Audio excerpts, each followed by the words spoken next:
This is not a story about marriage. It is a story about silence. It is about the kind of love that looks holy on the outside, but becomes dangerous behind closed doors. It is about how culture can confuse endurance with faith, and how fear can be mistaken for obedience. Many women are taught to pray harder instead of seeking safety.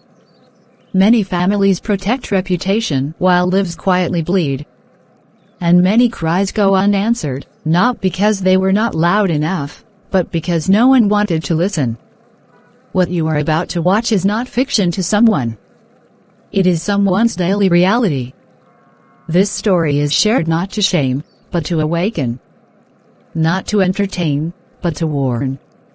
Not to glorify pain, but to reveal the truth. As you watch, remember this: love does not harm. Faith does not imprison. And God is never found on the side of abuse. This is a story of survival. And survival is sacred. Dear viewers, before we begin, let's pray. Heavenly Father, as this story begins, we ask for your presence to fill this moment. Open our hearts to truth, even when truth is uncomfortable. Give us compassion for those who suffer in silence, and courage to stand where justice is needed. Protect every viewer who has known pain like this. Let this story not reopen wounds without offering hope. Let your light reach into dark places where fear has lived too long. Teach us to love the way you intended, with kindness, with safety, and with respect. And may every life watching be reminded of this truth: you value life. You defend the oppressed. And you never call suffering obedience. We commit this story into your hands. Amen. Beloved viewers, please like this video so it reaches someone who is watching in silence. Comment, your words may be the reminder someone needs that they are not alone. Share this story, because one share can open a door to safety. And subscribe to this channel for more Christian stories that confront truth, heal wounds, and inspire courage. And if this story mirrors your life or the life of someone you know, please seek help. Speak to someone. Reach out to a trusted person or a support service near you. Remember this: faith should never be used to excuse harm. Love should never demand suffering. And choosing life is always the right decision. Thank you for watching. Brittany, my daughter, when I look at you now, I see a woman God has favored.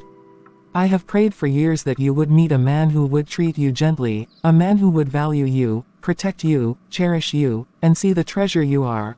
But Luke is beyond what I asked for. That young man is kind. He is calm. He is respectful. I have never seen him raise his voice. Not once. Even when Daniel teased him that day, he was just smiling. That is the mark of a real husband. Mummy, sometimes I sit alone in my room and I just cry.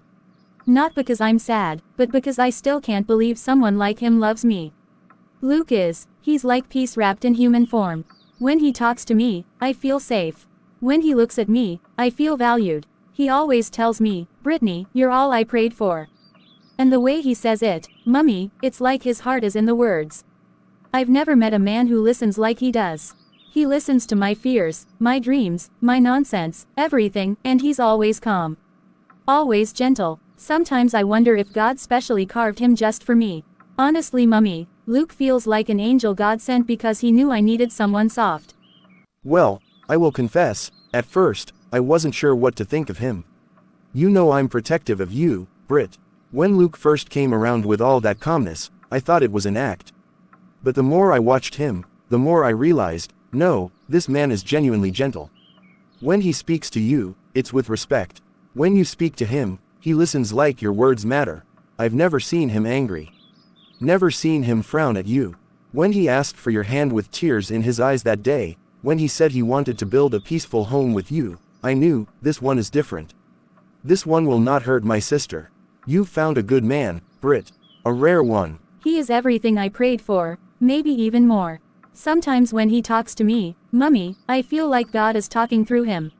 I know nobody is perfect, but Luke, he is close. He is gentle, he is so patient, he never rushes me, never pressures me. And Mummy, the way he looks at me during church service, like I'm his answered prayer, it melts me inside. It makes me thankful. I don't think I can ever love someone the way I love him. I'm blessed. I know I'm blessed. My daughter, every mother dreams of this moment. To see her child find love that brings peace, not pain. To see her enter marriage with joy, not fear. Luke is a calm man. A good man. A man with a pure heart. Hold him, my daughter. Protect this love. And may God bless your home.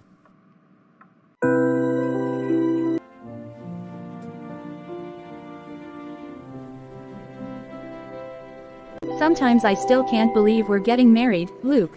I look at you and I just ask myself, how did I become this lucky? You've been so patient with me, so gentle, so kind. Honestly, sometimes you remind me of the kind of man my father wished for me before he passed. He always said one day, God would bring a man who would love me without measure, and when I met you, everything he said made sense. You're like peace wrapped in human skin. I feel safe when I'm with you, and I don't want to ever lose that. Brittany. You don't know how much it means to hear you say that. I've spent most of my life feeling misunderstood, feeling like no matter how much I gave, people only saw what they wanted to see. But you see me. You appreciate me. You value me. And I promise you, I will give you the kind of marriage people only dream about. A home filled with peace, order, and respect. No chaos, no drama. Just calmness. I want our home to be the one place I never have to explain myself. But I need to know that you're on the same page. That you'll treat our relationship like something sacred. Not something the world can interfere in. I would never let anyone ruin what we have, Luke. Not friends, not family, not even church people. I've seen relationships fall apart because of outsiders, and I promised myself that my marriage will be different. When we exchange vows, it's not just two of us standing there, it's God holding our hands together. I want to support you, honor you, respect you, and build a home that reflects heaven. You're the man I prayed for, the man I want to walk through life with. I'm not perfect, I know, but I'll do everything to make you happy. I'll learn your love language. I'll communicate. I'll be patient. I'll grow with you. All I want is for you to always feel safe with me too. You're my angel, Luke. I don't ever want us to lose what we have now. Brittany. My Brittany. You speak like a woman who is ready for love the way it was meant to be. Do you know why I chose you? Because you're soft. You're calm. You're not like other women who argue about everything, who challenge everything, who make their husbands feel small. I need peace. I need it. If there's one thing I can't take, it's disrespect or chaos. I've been through too many things in my life to tolerate that. But with you, I see someone who will never dishonor me. Never shame me. Never put me in a situation where I feel powerless. When I tell you things, I need you to trust me. When I ask you to do something, I need you to believe it's for the good of our marriage.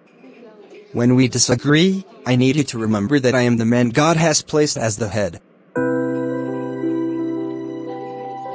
I promise to love you deeply. But I need you to be the one place where I never feel challenged or questioned. Can you be that for me? Yes, Luke, I can. I want to be that for you. I want us to be a team, a peaceful team. I'll give my all. I trust you completely. Good. Then our marriage will be perfect.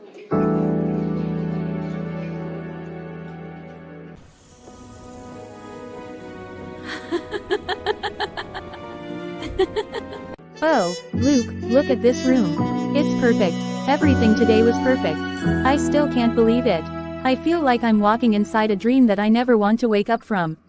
When I was walking down the aisle and I saw you waiting for me, smiling like you were looking at your whole future, Luke, I swear my heart almost stopped. When the pastor said, "You may kiss the bride," I felt like heaven itself opened and blessed us. And when we danced, Luke, did you see how everyone was smiling? Aunties were crying, Children were clapping, it felt like the whole world was celebrating our love. I kept whispering, "Thank you, Jesus," because everything, even my fears, just melted away. You held me like I was the most fragile and most precious thing you'd ever touched. I felt safe, I felt chosen, I felt loved. Luke, I'm ready for this new life with you. I want to make you happy. I want to build a home with you. I want us to grow old, holding hands on our front porch, laughing about days like this. If this is marriage, then, I'm blessed.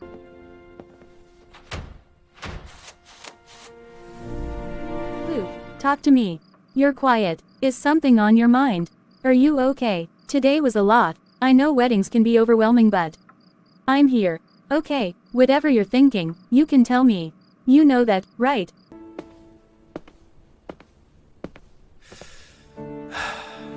Brittany. You don't understand how long I've waited for a night like this. Not just because it marks the beginning of our marriage, but because it marks the moment you truly become mine.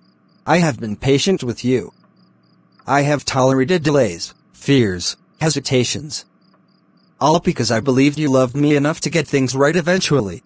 But tonight, something bothered me. More than you realize. During the dance, when I placed my hand on your waist, you stiffened. Not a small stiffness. A visible one. People saw it.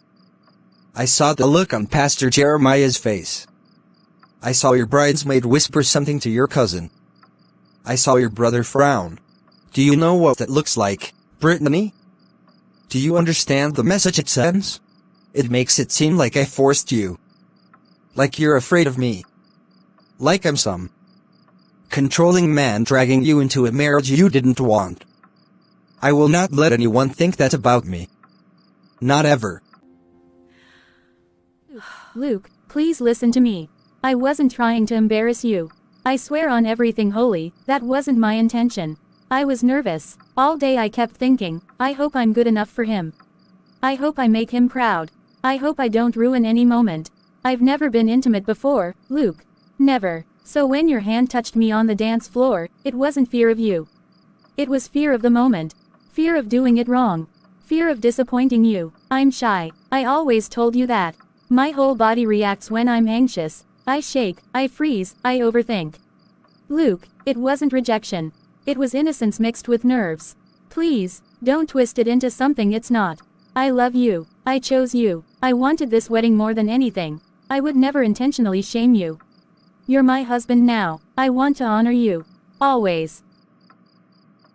You talk beautifully, Brittany. You always do. You explain things with softness. You make excuses with poetry. But let me be very clear. Fear is disrespect. I don't care if you were nervous. I don't care if it was your first time. I don't care if the world was spinning.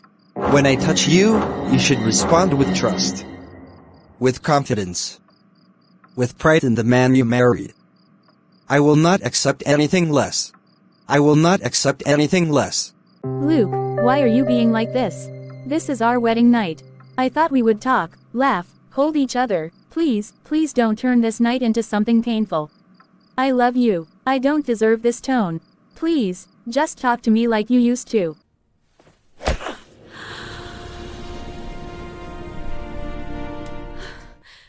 If you ever embarrass me again, I will do worse.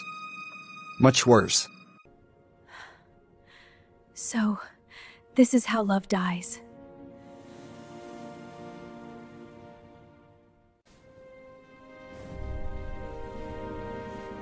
Why are you sitting like that? You see, Brittany, this is exactly what I was talking about. This energy. This silence. This thing you do where you turn small issues into big problems.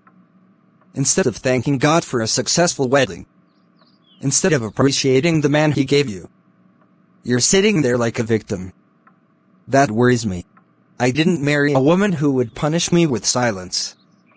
I married a woman who understands responsibility. Marriage is not romance every second. Sometimes correction is needed. Sometimes discipline is love. Luke, you slapped me. On our wedding night, I didn't scream. I didn't insult you. I didn't fight back. But I'm allowed to be hurt. I'm allowed to feel confused. I keep replaying it in my head, trying to understand how we moved from vows and prayers to this. I keep asking myself what I did wrong, what word I used incorrectly, what expression offended you. I'm not trying to punish you. I'm trying to survive what just happened to me. I thought love was gentle. I thought correction came with patience.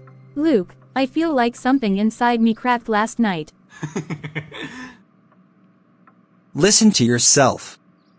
Cracked. Survive. Do you hear the drama in your words? This is why women get into trouble, because you exaggerate emotions instead of understanding structure. Did I beat you? Did I draw blood? Did I abandon you? No. I corrected you. And correction does not cancel love. My father corrected my mother. His father corrected his wife. That is how order is maintained. You think marriages last because people are gentle all the time? No. They last because roles are respected. Luke, please don't normalize this. Please. I grew up watching my mother cry silently. I promised myself I would never marry a man who scared me.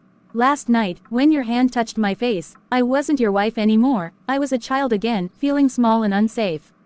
I don't want to live like that. I don't want to be afraid of the man I love. If I embarrassed you, we could have talked.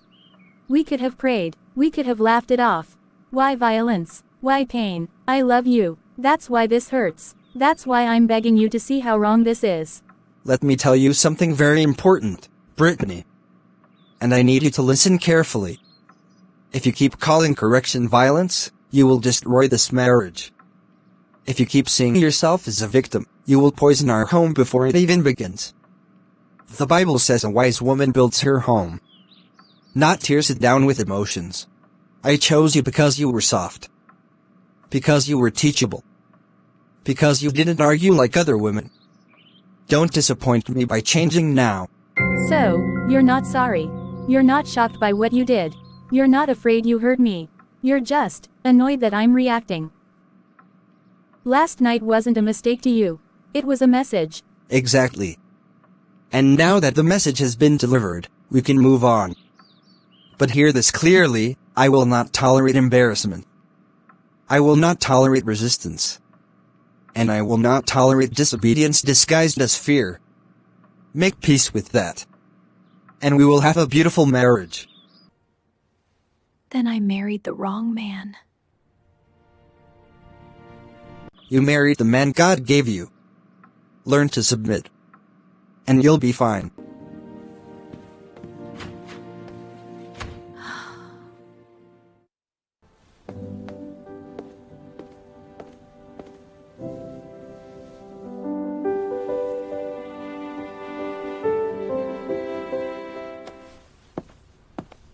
Luke, I'm about to head out now.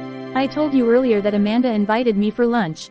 It's just something simple. Nothing late, nothing wild. We haven't seen each other in months, and I really miss her. You know how she was there for me during my NYSC year, during my job search, during moments when I felt lost. She's one of the few people who truly knows me. I'll be back early, I promise. I'll even bring something home for dinner if you want. I just need a little time outside today. I wanted to check with you first. Brittany. Sit down. I've been meaning to talk to you about a few things, actually.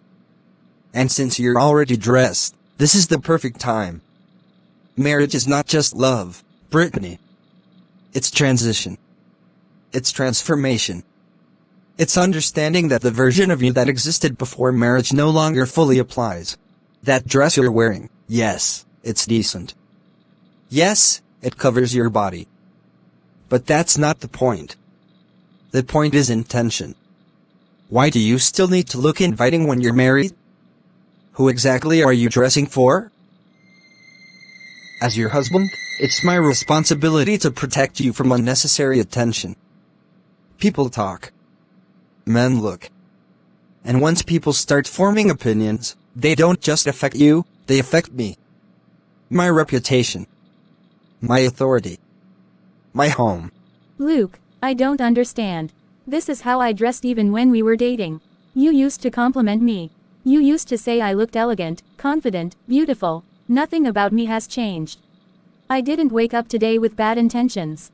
I just wanted to see my friend, Amanda, as a woman. Married too. This isn't about attracting anyone. This is about maintaining friendships that have helped shape who I am. I thought marriage was about adding to your life, not subtracting everything that existed before it. That's where you're wrong, Brittany. Marriage does subtract. It removes excess.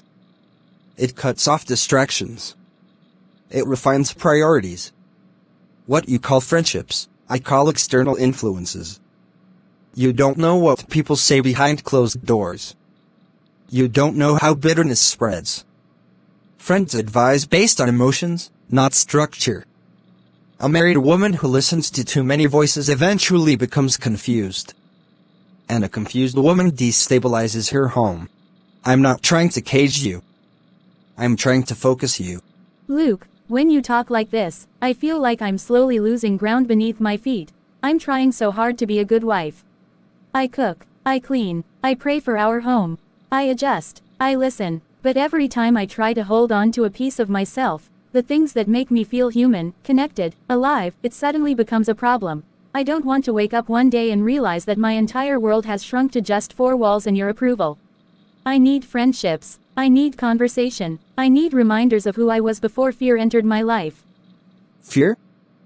Brittany, nobody is frightening you. You're frightening yourself with imagination. Now let's talk about something else. I noticed something last night.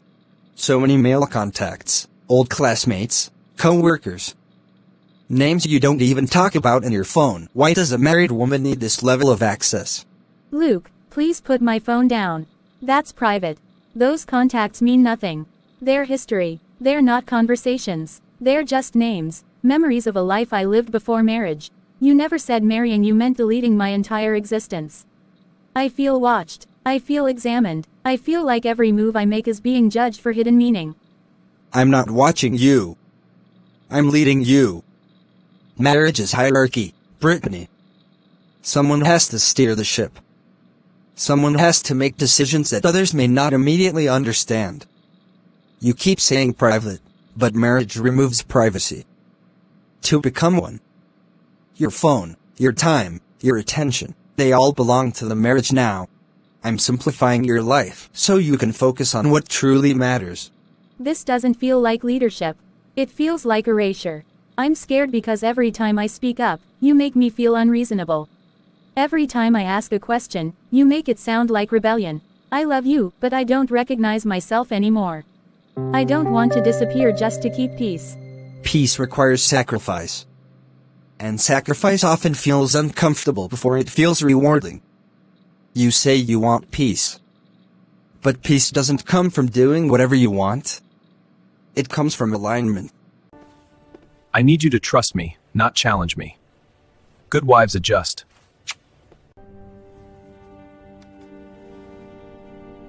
Okay. Change the dress. Stay home today.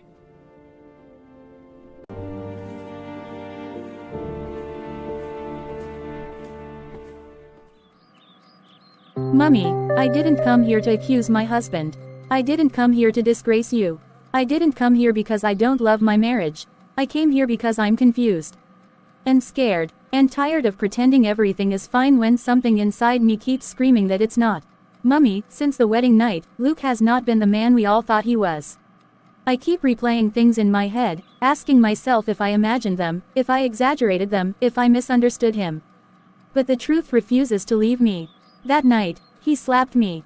Not in anger, not in chaos, but calmly. Like a lesson, and the next morning, he didn't apologize. He explained it. He said it was correction. He said fear is disrespect. Since then, he controls what I wear. Who I see, who I talk to. He goes through my phone and deletes contacts while telling me it's for my own good. He says marriage means disappearing into him. Mummy, I feel like I'm shrinking. Like I'm being folded into something smaller every day. My daughter, marriage is not what you see in films or what pastors preach on the altar. Marriage is reality, and reality is not gentle. Men are not women. They don't express love the way you expect.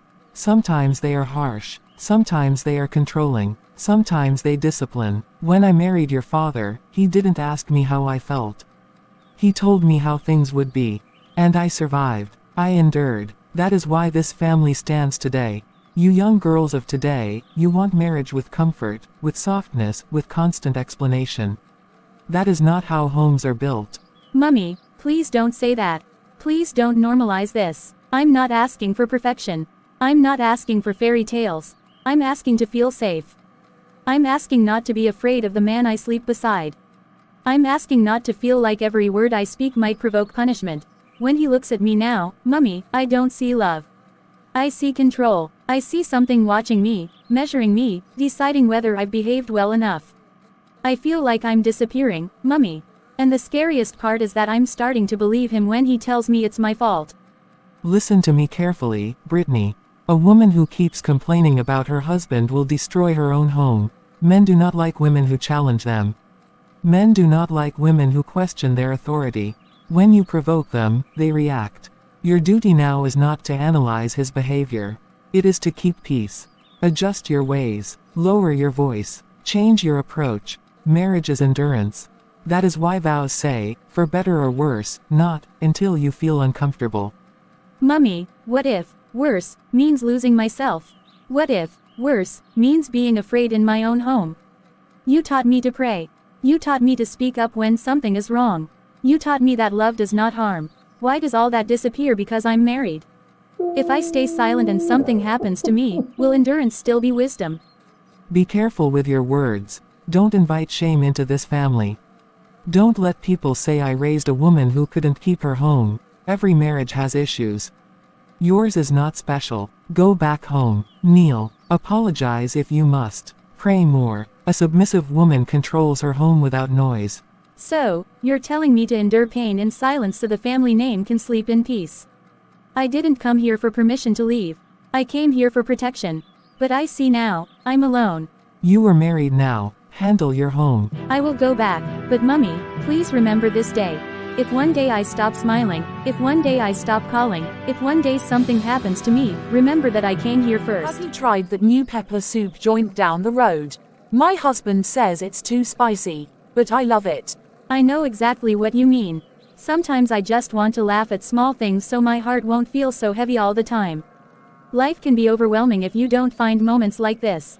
Ah, Brittany, you remind me of myself when I was newly married. Always trying to learn, always smiling, always hopeful. Marriage is not easy, but laughter helps. If you don't laugh sometimes, you'll suffocate.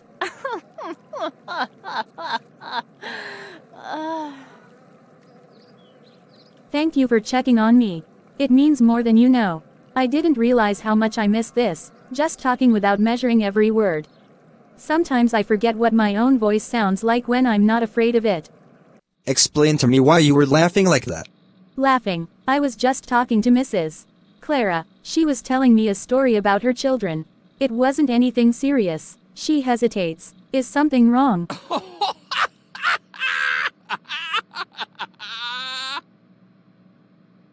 Don't insult my intelligence by pretending you don't understand what I'm asking. Do you think I didn't see the way you threw your head back? The way your voice carried? The way you forgot yourself? Do you know what loud laughter from a married woman looks like? I wasn't trying to attract anyone. Sincerely, there was no man there. It was just women, I and Mrs. Clara. I didn't even notice my voice was loud. I didn't think laughter was a crime. That's because you still think like an unmarried woman. Loud laughter invites attention. Attention invites desire. Desire invites disgrace. And disgrace destroys homes. You were advertising yourself. And you did it deliberately. No, Luke. Please, you're misunderstanding me. I didn't mean anything like that. I was just being human for a moment. I feel like everything I do is wrong now. Even breathing feels suspicious.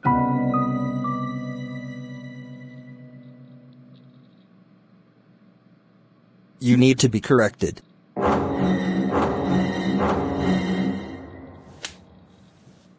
Luke, please stop. Please, I didn't do anything wrong.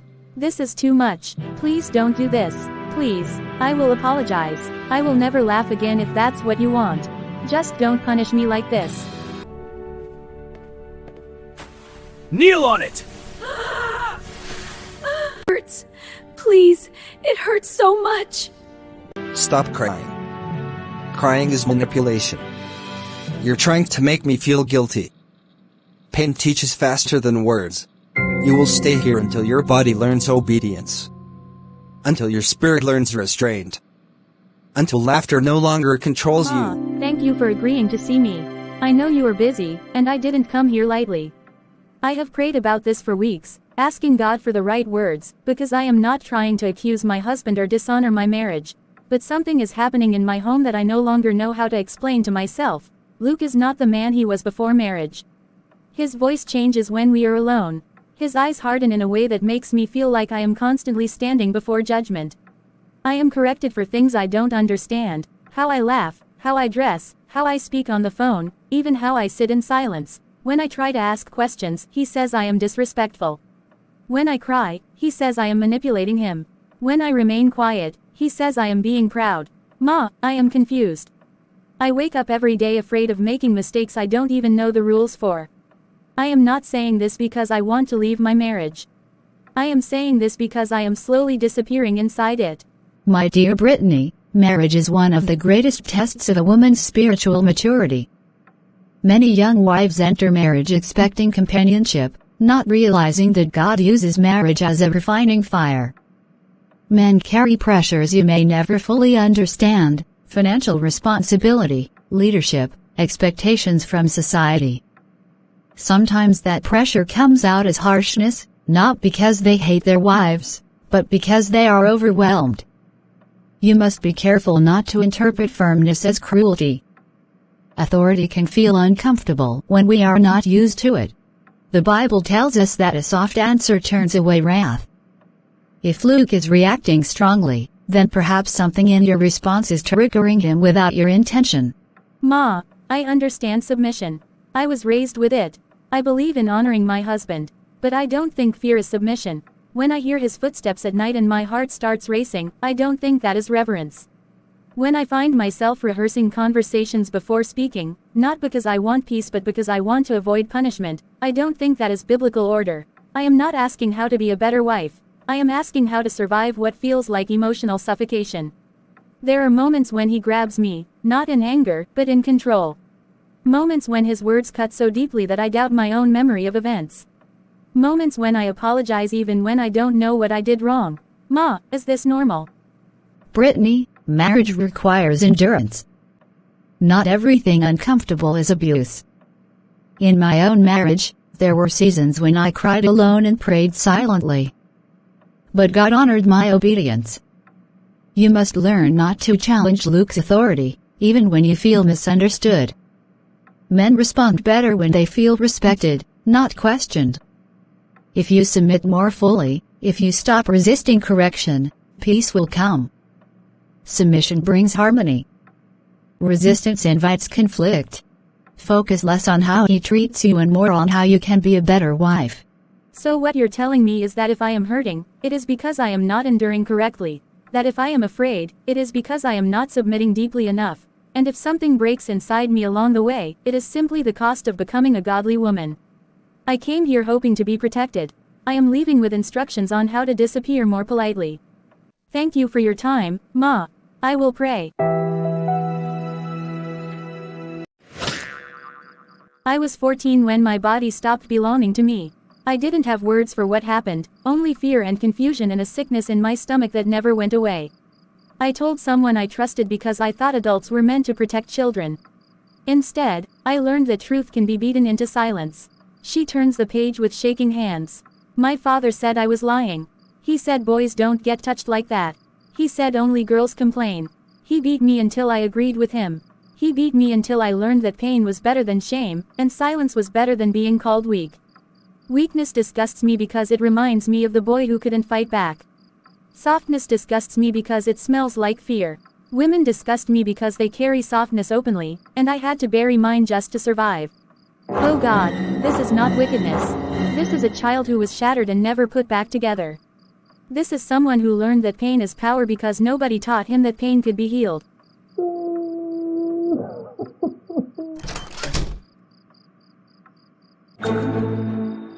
Luke, I need you to listen to me all the way to the end before you decide what to do with your anger, because if you interrupt me now, I may never find the courage to speak again.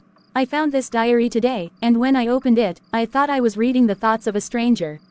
But the longer I read, the more I realized I was finally meeting the man behind the silence, behind the control, behind the coldness that has been living in this house with me. Luke, you were a child who trusted the wrong person and paid for it with his body, his voice, and his sense of safety. And when you did the bravest thing a child can do, when you spoke up, the very people meant to protect you punished you for telling the truth. They didn't just beat your body, they beat your trust out of you. They taught you that pain must be hidden, that softness must be buried, and that vulnerability is something to be ashamed of. When I read your words, I didn't feel disgust. I didn't feel fear, I felt grief. Deep grief for the boy you were who never got justice, who never got comfort, who never got to be held and told, what happened to you was not your fault. Luke, everything suddenly made sense. Your anger, your hatred for weakness, the way you flinch at softness like it's an insult. The way you try to control everything, including me, because control feels safer than chaos.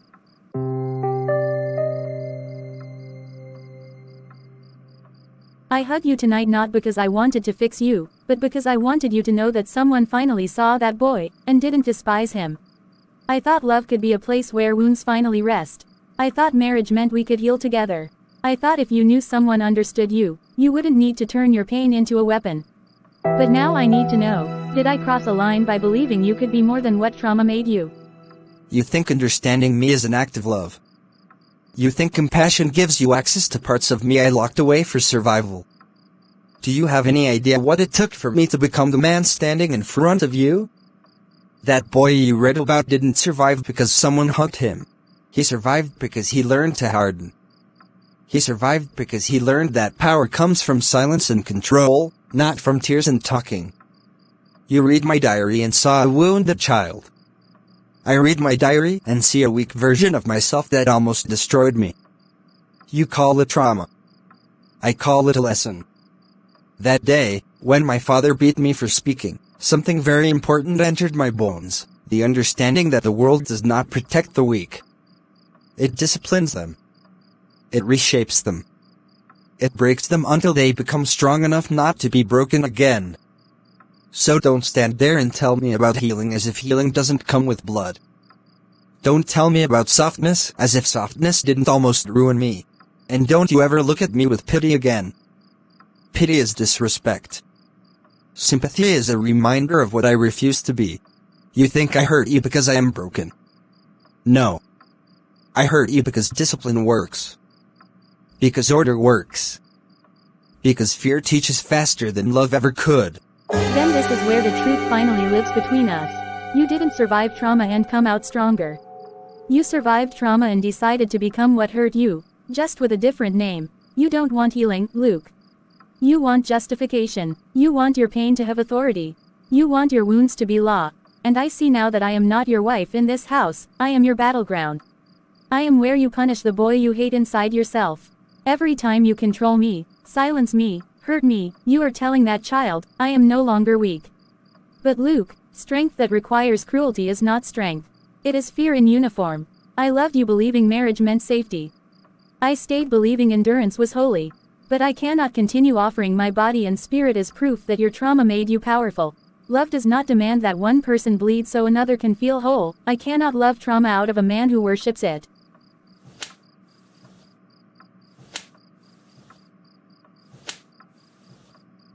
Never read my things again. Never try to understand me again. And never mistake your emotions for authority in this house. That conversation is over. This marriage is not built on love. It is built on unhealed pain. And pain, when worshipped, eventually kills.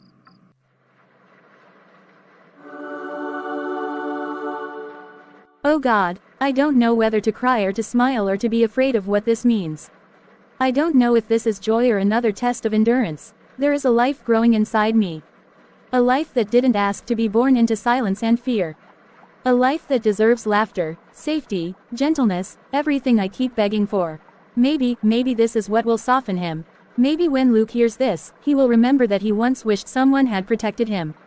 Maybe he will look at me and finally see not an enemy to control, but a mother carrying his child. Please God, let this be the thing that changes him.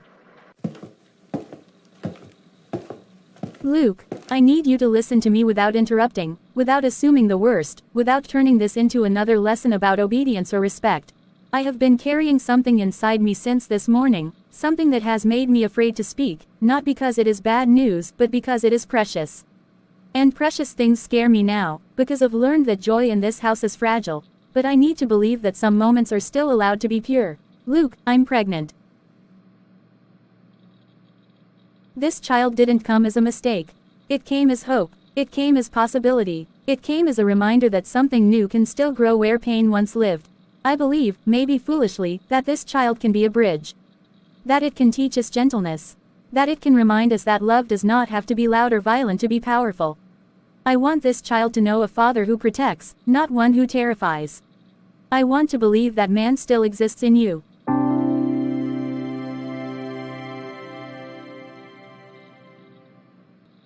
So, you're pregnant.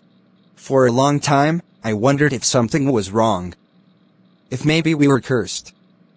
If maybe God was withholding something from me because I hadn't fully stepped into my authority as a man. But now I see that this is confirmation. This child means legacy. Continuity. Proof that I am not weak. Proof that my name will not end with me. You see, Brittany, responsibility changes a man. It sharpens him. It gives him purpose. And now that there is a child involved, things will be different. I will take care of you. I will make sure you lack nothing. I will make sure you are protected. You just need to trust me. I want to trust you. I want to believe this is the beginning of something new. I want this child to grow up watching love instead of fear. I want to believe that pain does not have to be inherited, that cycles can be broken, that trauma does not have to be passed down like a family name. Luke, I have been carrying so much silence inside me. But right now, for the first time, I feel light. Like maybe God hasn't abandoned me after all. Maybe this baby will finally teach us how to love without hurting. 2 weeks later, Luke places food on the table. He rubs her feet. He kisses her forehead. The change is dramatic. Brittany watches him cautiously. I don't want to say this out loud too quickly, but things feel different. You feel different. I wake up without fear now. I breathe easier. I don't measure every word anymore. I forgot what peace felt like, and now it feels like it's slowly returning. I keep telling myself not to get used to it, but it's hard not to believe when kindness finally shows up. This is how things should have been from the beginning. Order brings peace. Structure brings safety. Now you have something to protect. Something bigger than yourself. And when a woman understands that, she behaves differently. Just pray this child is not a girl. Luke, don't say that. A child is a blessing, regardless. A girl can be strong. Gentle doesn't mean weak. We'll see. I want this hope to be real. But hope that depends on fear is not hope at all. And if this peace only exists because I am quiet, then it is not peace. So let me understand this clearly, Brittany, because I don't like repeating myself and I don't like surprises in my own house. You woke up this morning, looked at the structure I've put in place, looked at the order that finally exists here, and decided on your own, without consulting me, without asking permission, without considering what this looks like, that you would pack a bag and announce that you're going to your mother's house. Not to visit. Not briefly. But to rest. Do you know what that word sounds like to a man? It sounds like escape. It sounds like disrespect disguised as delicacy. And I won't pretend I don't know what you're really doing. You're testing boundaries again. Seeing how far you can go now that you're pregnant. Seeing if motherhood gives you authority in a house where authority already exists. Luke, I didn't pack this bag because I'm trying to run away from you or disrespect you or embarrass you. I pack this bag because my body is tired, my mind is tired, and this child inside me deserves a mother who is not constantly bracing herself for the next storm. I want to go to my mother's house because I need rest that doesn't come with fear attached to it. I need to sleep without wondering if a wrong tone, a wrong word, or a wrong look will turn into another lesson about obedience. This pregnancy has changed my body in ways I don't fully understand yet. I'm nauseous, I'm dizzy, I'm scared, and I don't think asking for support should feel like rebellion. I'm not leaving you. I'm trying to protect myself and our child.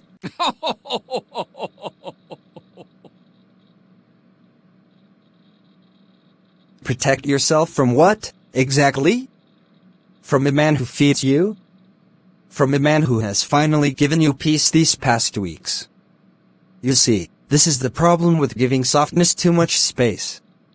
It makes women forget the discipline that brought the calm in the first place.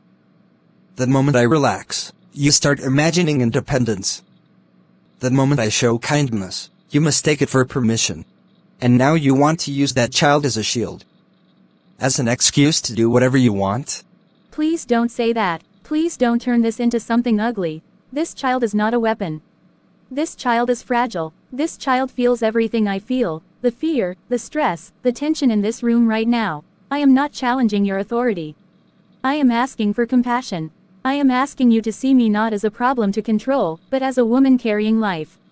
I am scared, Luke. And fear during pregnancy is dangerous. Stress is dangerous. Anger is dangerous. I need peace, not arguments that leave my heart racing. Peace does not come from running to your mother every time things get uncomfortable. Peace comes from learning your place and staying there. Your mother filled your head with nonsense before. She will do it again. She will teach you to disrespect your husband under the disguise of care. I said you're not going anywhere. Luke, please don't stand so close to me like that. Please lower your voice. I can feel my heart pounding. I don't feel well. Let me go for a few days. Just a few days. I will come back. I promise. No. You are not leaving this house to tell stories about me. You are not walking out pregnant and coming back with opinions. If you walk out that door now, you are choosing disobedience. And disobedience has consequences.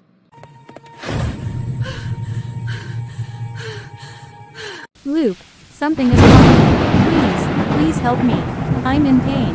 This is not normal pain. I can't feel the baby. Luke, please, I'm begging you. Stop acting. This is exactly what I meant when I said you manipulate with tears. You provoked me. You stressed yourself. And now you want to turn it into another performance. Yourself up. Days later. I'm sorry, but the pregnancy could not be saved. The trauma and stress were too much. You've lost the baby.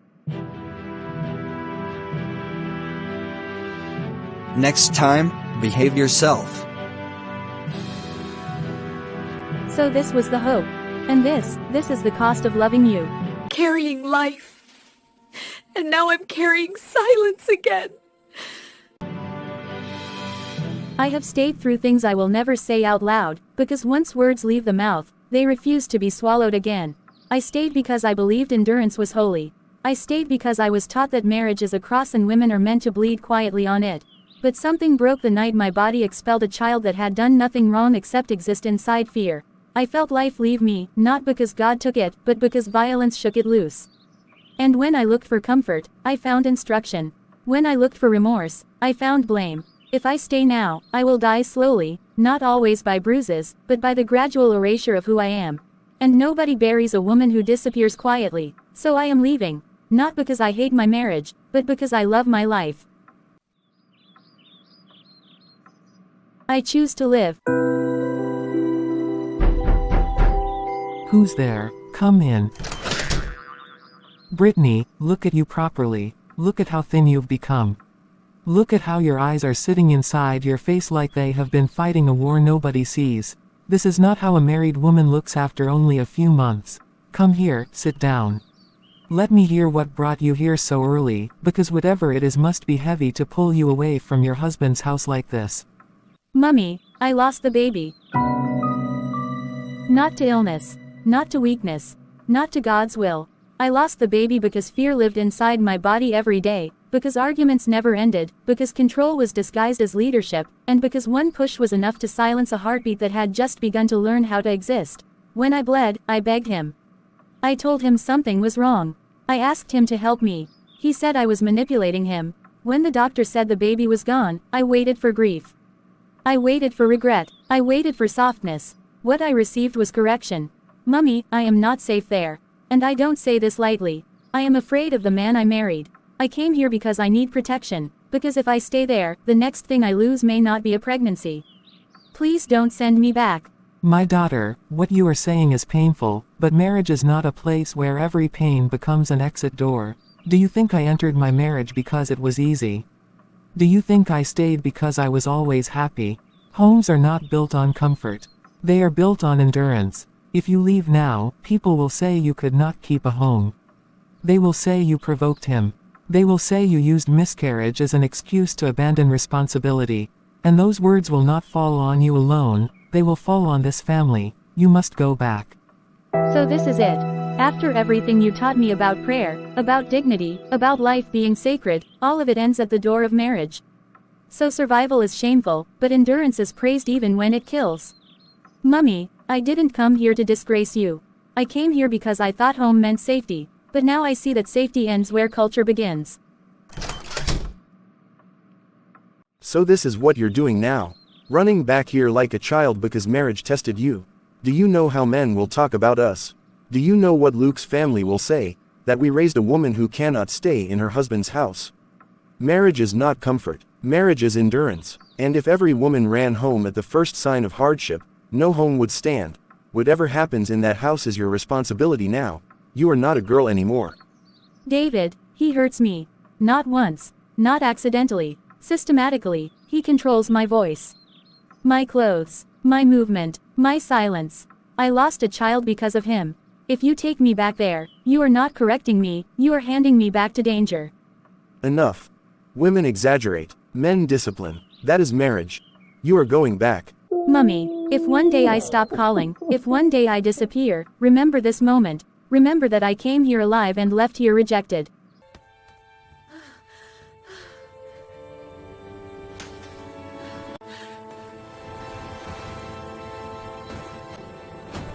If you ever leave this house again, I will kill you. And nobody will question it, because today proved that nobody is on your side. I am not married. I am owned, and ownership kills. So you went out today. You crossed the threshold of this house without permission. You carried my name into another man's compound and spoke about me as though I were on trial. Do you know what hurts me the most, Brittany? It is not that you left. It is that you believed, even for 1 second, that you had somewhere else to belong. Marriage is not a place you escape from when you feel uncomfortable. Marriage is where a woman learns alignment. Your mother understood that. Your brother understood that. They corrected you with wisdom. But you still came back with this look on your face, like someone who believes she has been wronged. That look tells me you think you are a victim. And that is dangerous. I didn't leave to disgrace you. I didn't leave to fight you. I didn't leave because I wanted freedom without responsibility. I left because I was afraid. And fear does not come from nowhere. Fear is taught. Fear is learned through repetition. Every day I wake up wondering what version of you will come home. The man who speaks softly in public, or the one who believes pain is instruction. I went to my mother because I thought home meant safety. I was wrong. But please understand this, leaving was not rebellion. It was survival. Survival? Do you hear how dramatic you sound? This is what happens when women listen to their feelings instead of structure. You begin to call correction abuse. You begin to call discipline danger. I was patient with you. I allowed softness. I tolerated tears. But today, you embarrassed me. And embarrassment requires response. Luke, whatever you think I did wrong, we can talk about it. We can talk like adults who made vows before God. We can sit down. We can breathe. Beating me will not make me understand you more. It will only teach me to disappear inside myself. I am already losing myself. Please don't finish the work. I am already losing myself. Please don't finish the work. This is not about anger. This is about memory. Every time you disobey, you must remember what it costs. That is how order is maintained. If you leave again, your body will remind you why you returned.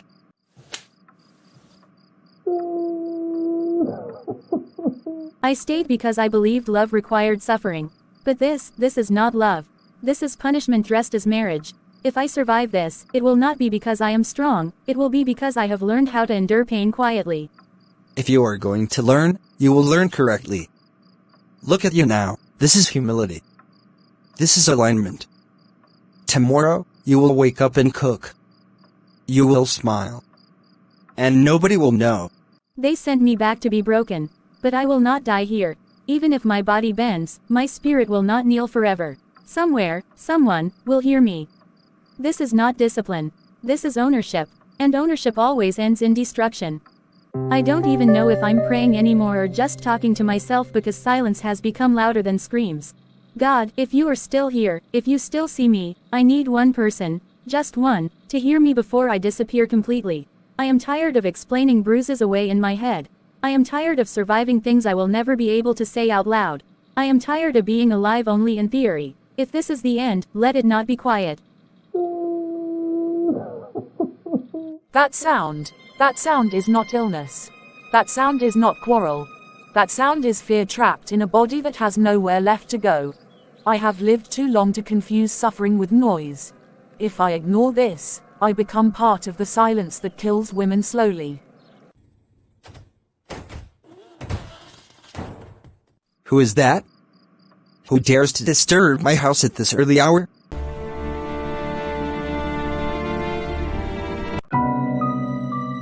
My goodness. So this is what you have been doing behind closed doors. This is not marriage. This is not discipline. This is slaughter performed slowly. She is my wife. What happens in my house is not your concern. A wife is not a punching bag. A home is not a prison. If you wanted obedience without humanity, you should have bought a goat, not married a woman. Touch her again and you will answer to more than culture.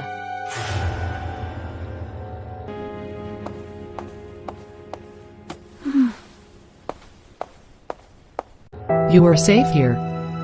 Nobody will shout at you for breathing wrong. Nobody will touch you without consent. Nobody will tell you that pain is your fault. What happened to you has a name. And once something is named, it loses its power to confuse you. I don't know how to exist without fear. Even now, I'm waiting for punishment for sitting wrong. I was taught that leaving meant failure, but staying almost killed me. Leaving is not failure. Leaving is evidence that life inside you still wants to live.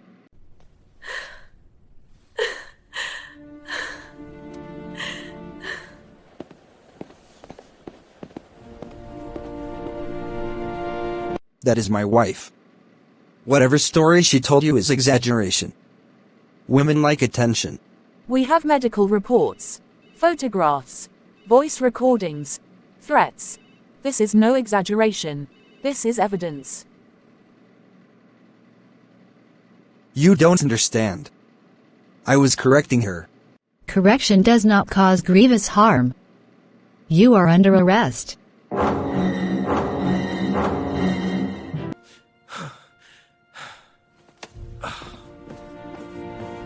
didn't break me. You only revealed yourself.